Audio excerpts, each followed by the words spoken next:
السلام علیکم ورحمۃ اللہ وبرکاتہ۔ الحمد للہ علی احسانہ والشکر له علی توفیقہ وامتنانہ والصلاة والسلام علی رسولہ اما بعد۔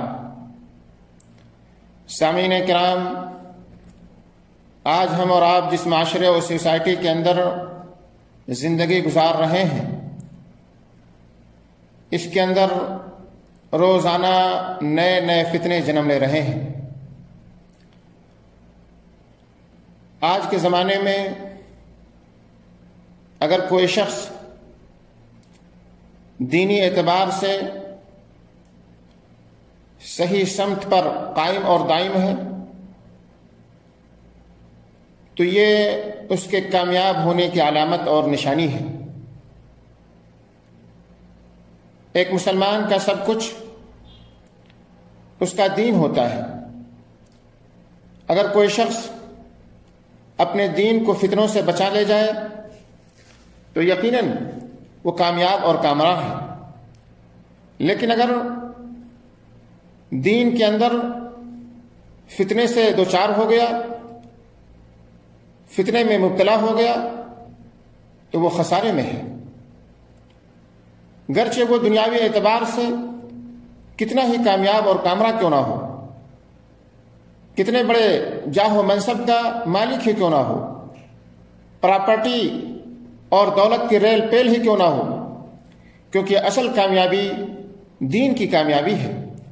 اگر ہم دین کو اپنے محفوظ کر لے گئے تو آخرت میں کامیاب اور کامراں ہوں گے انشاءاللہ، اور دنیا میں بھی کامیابی ملے گی۔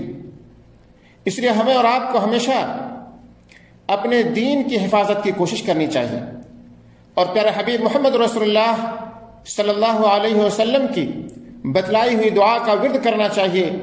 اللہم اصلح لی دینی الذی هو عصمت عمری واصلح لی دنیایا التي فيها معاشی واصلح لی آخرتی التي فيها معادی واجعل الحیاة زیادة لی فی کل خیر واجعل الموت راحة لی من کل شر۔ اے اللہ، میرے دینی معاملات کی اصلاح فرما کہ جس میں میری نجات ہے۔ اے اللہ، میری دنیا بھی درست فرما دے کہ جس میں میرا معاش ہے، اور میری آخرت بھی اچھی بنا دے کیونکہ مجھے وہیں لوٹ کر جانا ہے، اور میرے لیے زندگی کو ہر خیر کا ذریعہ بنا دے اور موت کو ہر شر سے بچنے کا وسیلہ بنا دے۔ اس حدیث کو امام مسلم رحمۃ اللہ علیہ نے روایت کیا ہے، حدیث نمبر 2720۔ دوستو، اگر ہم یہ چاہتے ہیں کہ اپنے دین کو فتنوں سے محفوظ رکھیں تو ہمیں چاہیے کہ اللہ رب العالمین کے بتلائے ہوئے راستے پر چلیں۔ ہمیں چاہیے کہ ہم ان راستوں پر چلنے کی کوشش کریں جن راستوں پر مومنوں کو چلنے کا حکم دیا گیا ہے، اور ہم کوشش یہ کریں کہ اخلاقی اعتبار سے اور دینی اعتبار سے گرے ہوئے معاشرے اور سوسائٹی سے دور رہیں، کفار کے علاقے میں رہائش اختیار کرنے سے اجتناب کریں، اپنے آپ کو فاسقوں کی صحبت سے دور رکھیں، کیونکہ جو شخص دین میں بگاڑ اور خرابیاں پیدا کرنے والے اسباب سے دوری اختیار کرے گا تو اللہ تعالیٰ کے حکم سے اس کا دین بگڑنے سے محفوظ رہے گا۔ عام طور پر بہت سارے لوگ جو فتنوں میں مبتلا ہوئے، اس کی وجہ یہ تھی کہ وہ کفریہ معاشرے کے اندر رہائش پذیر تھے اور کافروں سے مروب ہو گئے، اور نتیجہ کیا ہوا کہ ان کے ساتھ رہنے کی وجہ سے ان کا دل اور ضمیر دونوں مردہ ہو گیا۔ مسلمانوں کو چاہیے کہ اگر اپنے دین کی حفاظت کرنا چاہتے ہیں تو اپنے ایمان کو مضبوط بنائیں، اور ایمان مضبوط اسی صورت میں ہوگا جب ہم واجبات کی ادائیگی کریں گے، اللہ تعالیٰ نے جن چیزوں کے کرنے کا حکم دیا ہے اس کو بجا لائیں گے اور حرام چیزوں سے اجتناب کریں گے۔ واجبات میں سب سے بڑا فرض نماز ہے، اس لیے مسلمانوں کو چاہیے کہ خصوصی طور پر نماز کے قائم کرنے کا اہتمام کریں، نماز کو اس کے مقررہ وقت پر اس کے شرائط، ارکان اور خشوع کے ساتھ ادا کریں۔ اللہ تعالیٰ ارشاد فرماتا ہے وَأَقِمِ الصَّلَاةَ إِنَّ الصَّلَاةَ تَنْهَىٰ عَنِ الْفَحْشَاءِ وَالْمُنكَرِ، اور نماز قائم کرو، بے شک نماز برائی اور بے حیائی کے کاموں سے روکتی ہے۔ اسی طرح سے دوستو،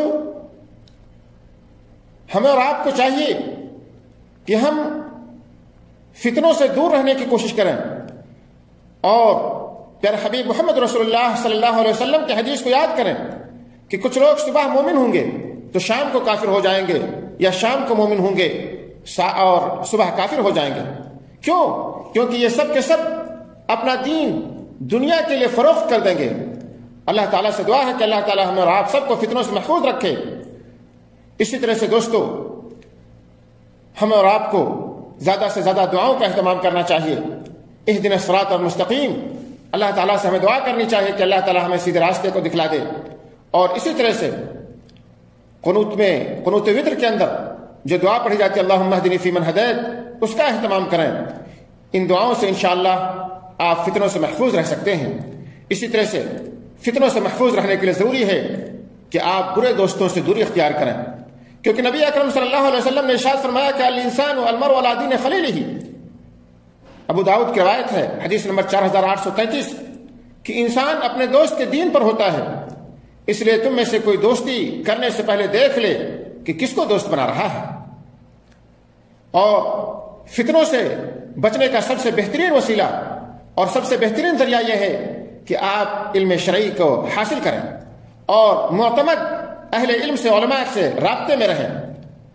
دین کو حاصل کرنے کے لیے آپ جو دین کا علم رکھنے والے ہیں، جو کتاب و سنت کا علم رکھتے ہیں، ان علماء سے آپ رابطے میں رہیں تو انشاءاللہ آپ کا دین محفوظ رہے گا۔